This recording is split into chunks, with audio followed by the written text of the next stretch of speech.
Je pense que sur la question du dialogue, monsieur le journaliste, je suis optimiste sur le dialogue. Il faut que nous puissions aller au dialogue parce que d'abord, le dialogue doit être inclusif. C'est-à-dire parmi les leaders politiques congolais, d'abord, nous devrons parler. Parce qu'aujourd'hui, là, l'extérieur profite à travers les frustrations. Et si les Congolais parlaient le même langage, je ne sais pas qui peut profiter. Donc il y a un problème d'abord en interne.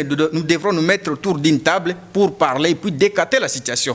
Je crois que le dialogue, c'est le levier qui reste pour la résolution de la crise à l'est du pays. Parce que je vous dis que si les leaders congolais sont unis et parlent le même langage, je ne sais pas s'il peut y avoir des manipulations. Je ne donne pas raison à ceux qui disent que non, nous sommes frustrés. C'est vrai, tout le monde peut être frustré parce que moi-même, j'ai perdu les élections en 2023 et je ne suis pas parti dans la brousse. Ce n'est pas une manière de leur donner la raison, mais le contexte de notre pays et surtout la partie Est, ça nous oblige de dialoguer. Le dialogue ne signifie pas aussi exclure l'option de la guerre, non. D'ailleurs, la position sur laquelle, donc avec laquelle vous serez autour d'une table pendant la négociation, et c'est ce qui va refléter également votre force sur le terrain. Donc, le dialogue ne signifie pas exclure la guerre, non.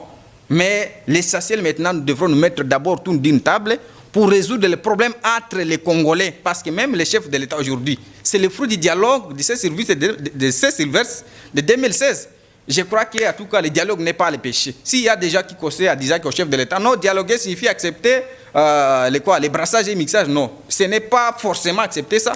Les stratégies sont différentes, on peut accepter aujourd'hui le dialogue, mais sur ce qui concerne l'intégration dans nos forces, on peut conjuguer autre stratégie. Ce n'est pas veut dire que si Kabila avait accepté ça, non, nous aussi on va accepter, non. Mais le dialogue est nécessaire parce qu'aujourd'hui, là par exemple, quand lui-même Katumbi dit que donc, je suis frustré, l'autre Fayulu dit que je suis frustré, tous sont des Congolais. Qu'est-ce que nous allons faire à part le dialogue? On doit résoudre d'abord les conflits internes entre les Congolais, ça sera une bonne chose. Bon, à conclusion, je crois que je vais seulement demander à la population de rester derrière, et surtout de soutenir le gouverneur de la province du Haut-Uélé. Et ce que je vais leur demander, rester dans l'unité, la cohésion, également l'amour entre nous, surtout la grande orientale, c'est ça. À la population de l'Ituri, nous avons besoin de justification de notre argent de la province, surtout la DGRPI, l'intention de détourner la visibilité du chef de l'État en Ituri. Je vais alerter au président de la République, en Ituri, vous n'êtes pas visible. Ce sont les militaires qui sont visibles sur les réalisations du gouvernement central. C'est clair. Le président de la République mérite quand même son respect. Mais l'argent là de la province,